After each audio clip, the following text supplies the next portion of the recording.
முன்னாள்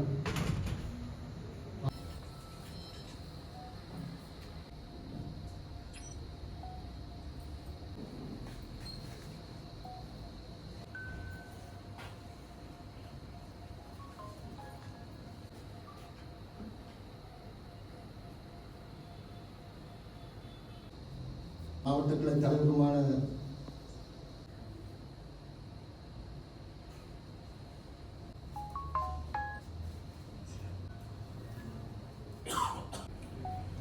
சுகிர்தரன் ஐயா அவர்களை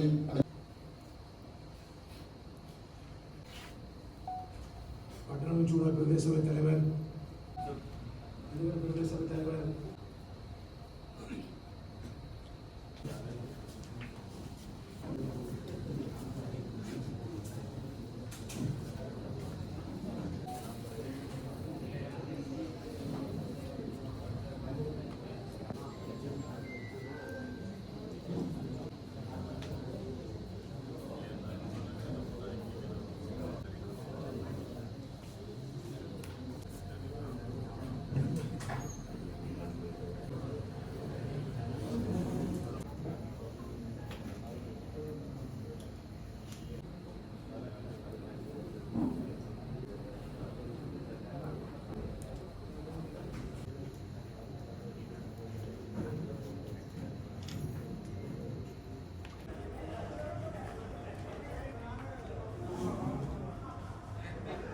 தமிழ் தேசிய கூட்டமைப்பின் தலைவராக தெரிவு செய்கின்ற விடயத்தில் போராளிகளாக இருந்தாலும் சரி அல்லது பொதுமக்களாக இருந்தாலும் சரி, பல கட்சிகளின் பிரதிநிதிகளாக இருந்தாலும் சரி, எல்லோரும் ஏகோபித்து அவரை தலைவராக ஏற்றுக்கொண்டிருக்கின்றார்கள் என்றால் அவர் தலைமைத்துவத்திற்குரிய பண்பினை கொண்டிருக்கின்றார் என்றுதான் சொல்ல வேண்டும்.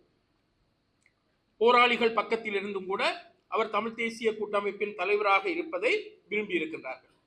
ஆகவே எத்தகைய விமர்சனங்கள் இருந்தாலும் அந்த காலத்தில் அவர் ஏற்றுக்கொள்ளப்படுகின்ற ஒரு தலைவராக இருந்திருக்கின்றார்.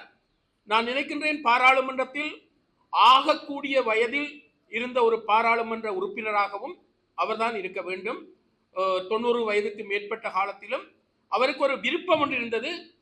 தனது காலத்திற்குள் இந்த இனப்பிரச்சினைக்குரிய ஒரு தீர்வை காண வேண்டும் என்பதற்காக கடுமையாக உழைத்தவர்.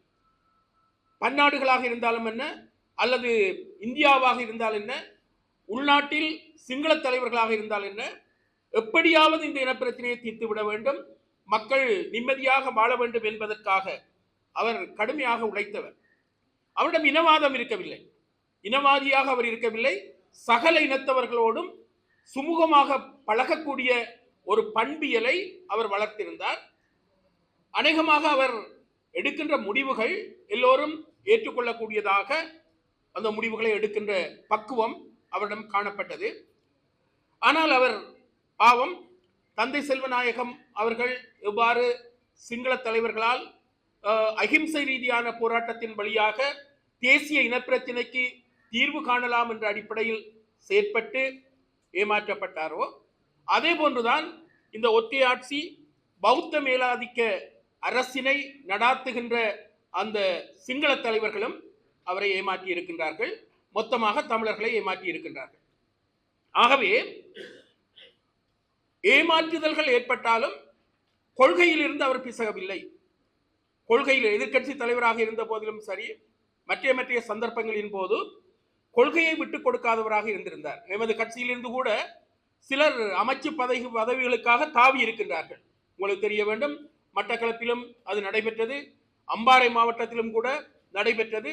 கட்சி விட்டு கட்சி தாவுகின்ற செயல்பாடுகள் நடைபெற்றன. தமிழ் தேசிய கூட்டமைப்பை ஒன்று சேர்த்து இயங்க வேண்டிய காலத்தின் கட்டாயத்தில் இருக்கின்றோம். ஏனென்றால் சம்பந்தனையாவுக்கு பிறகு தமிழ் தேசிய கூட்டமைப்பு, அதாவது தமிழ் தேசிய பரப்பிலே இருக்கின்ற கட்சிகள் பிரிந்து பிரிந்து செயல்படுகின்றது.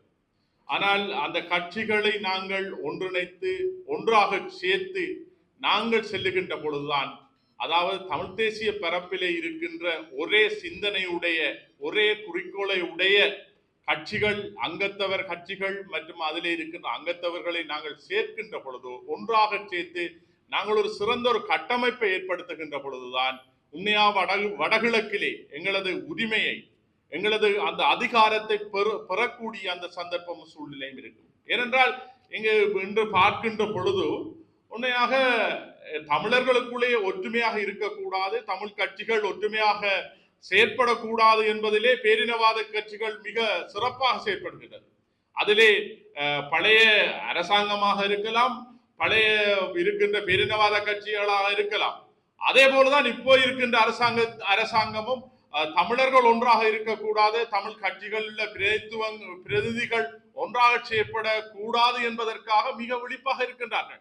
ஏனென்றால் தமிழ் மக்கள் ஒன்றாக இருந்தால்தான், ஒன்றாக சேர்ந்து தங்களது பயணத்தை மேற்கொண்டால்தான் நாங்கள் எங்களது இலக்கை, எங்களது கொள்கையை நாங்கள் அடைந்து கொள்ள முடியும். அதற்காக வடகிழக்கிலே இருக்கின்ற ஒவ்வொரு தமிழர்களும், ஒவ்வொரு தமிழ் கட்சிகளும் ஒன்றாக சேர்ந்து பயணிக்கின்ற பொழுது நாங்கள் எங்களது அதிகாரத்தை என்ன நோக்கத்துக்காக, என்ன கொள்கைக்காக இந்த மண்ணிலே வடகிழக்கிலே எத்தனையோ மாவீரர்கள் வித்தாக இருக்கின்றார்கள். அந்த மாவீரர்களின் எண்ணம், கொள்கை அனைத்தும் இன்று ஒரு கேள்விக்குறியாக இருக்கின்ற ஒரு நிலை காணப்படுகின்றது. ஆகவே இந்த நிலையிலே நாங்கள் ஒன்றாக பயணிக்க வேண்டும், தமிழர்கள் ஒன்றாக பயணிக்க வேண்டும். தமிழர்கள் ஒன்றாக சேர்ந்து செயற்படுகின்ற பொழுதுதான் எங்களது உரிமையை, எங்களது அதிகாரத்தை பெற்றுக் கொள்ள வேண்டும். ஆகவே ஒரு அளவுக்கு தமிழ் மக்களுடைய தேர்தல் பிரதிநிதித்துவத்தை பெற்ற ஒரு நிலை உருவாகி வருகிறது. அந்த நிலையிலே கடந்த 2-3 சந்திப்புகளை நாங்கள் ஏற்படுத்தி இருக்கிறோம். இப்பொழுதும் இந்த சந்திப்பு இந்த வாரத்தில் நடக்க இருந்தது. ஆனால் சில சூழ்நிலையில் அது ஒத்தி போடப்பட்டிருக்கிறது. அடுத்த வாரம் நாங்கள் சந்திப்போம். சில முக்கியமான விடயங்களிலே நாங்கள் பேசி ஒரு இணக்கப்பாட்டுக்கு வந்து, எங்களுடைய சில கருத்து வேறுபாடுகள் இருந்தாலும் கூட, சில ஒவ்வாத அல்லது ஒத்துப்போகாத நிலை இருந்தாலும் கூட, அவர்களை மேவி அங்கோடு ஒற்றுமையாக இருக்க முயற்சிக்கிறோம். இறுதியாக ஒன்றை நான் சொல்ல விரும்புகிறேன். கடந்த எல்லா பாராளுமன்ற உறுப்பினர்கள் இருக்கிறார்கள். கடந்த இந்திய துணை ஜனாதிபதி இங்கே வந்த பொழுது நாங்கள் எல்லோரும் அவரை சந்தித்த பொழுது கட்சி ரீதியாக ஏரியா கட்சிகள் இருந்தார்கள்.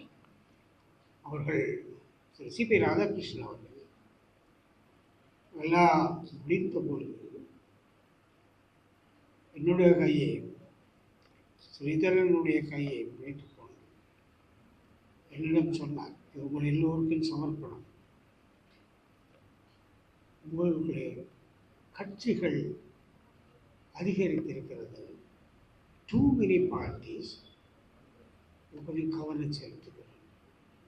இப்போ அப்படி டூ மெனி பார்ட்டிஸ் என்றதை விட டூ மெனி அமைப்புகள் என்று இப்பொழுது அது வேறையாக அதிகரித்திருக்கு. அதற்காக சமூக கட்டமைப்புகள் என்ற ஒரு பலது உருவாகி கொண்டிருக்கிறது. அது ஆரோக்கியமானது அல்ல. அவருடைய கருத்துக்களை உள்வாங்கிக் கொள்ளக்கூடிய அல்லது முன்னெடுக்கக்கூடிய அவர்கள் ஏதோ ஒரு வகையிலே ஒரு கட்டமைப்பாக தங்கள் இலங்கை தமிழரசு கட்சியை பொறுத்தவரையில் டிகேஏவுடைய இணக்கத்துக்குடியில் நாங்கள் எங்களுடைய தனித்துவத்தை பேணிக்கொண்டு, அந்தந்த கட்சிகள் அவரவருடைய தனித்துவத்தை பேணிக்கொண்டு தமிழ் தேசிய ஈனம் சார்ந்த எல்லா பொது விடயங்களிலும் ஒரு இணக்கப்பாட்டோடு செயல்பட்டு நாங்கள் ஒற்றுமையாக இருக்கிறோம் என்றதை இந்த நாட்டிற்கும் இந்த இனவாத அரசிற்கும் எங்களுடைய மண்ணிலே ஊடுருவி இன்று எங்களையே விளவுபடுத்துகின்ற இன்றைய அரசாங்கத்திற்கும் முன்னைய அரசாங்கத்திற்கும் இரையாகாமல் நிமிர்ந்து நிற்கக்கூடியதாக ஒரு ஒற்றுமை பலத்தை உருவாக்க வேண்டிய கடப்பாடு எங்கள் எல்லோருக்கும் உண்டு. அந்த கடமையை எங்களுடைய கருத்து வேறுபாடுகளை வெளித்தன்மையாக பேசாமல், அதை வெளிப்படுத்தாமல், ஒரு ஆரோக்கியமான உறவை பேணிக்கொண்டு இந்த கட்சி தான் நாங்கள் இங்கே இருக்கிற நீங்களும் நானும் ஒரு வரலாற்றின் அடியொற்றிய மக்கள் அங்கம். நாங்கள் தவறினால் எங்களுடைய வரலாறு தனித்தும் ஒற்றுமையாகவும் கூட்டாகவும் நிச்சயமாக ஒரு தவறான வரலாற்றை பதிவு செய்யும் என்ற இது ஒரு இக்கட்டான சூழ்நிலையிலே நாங்கள்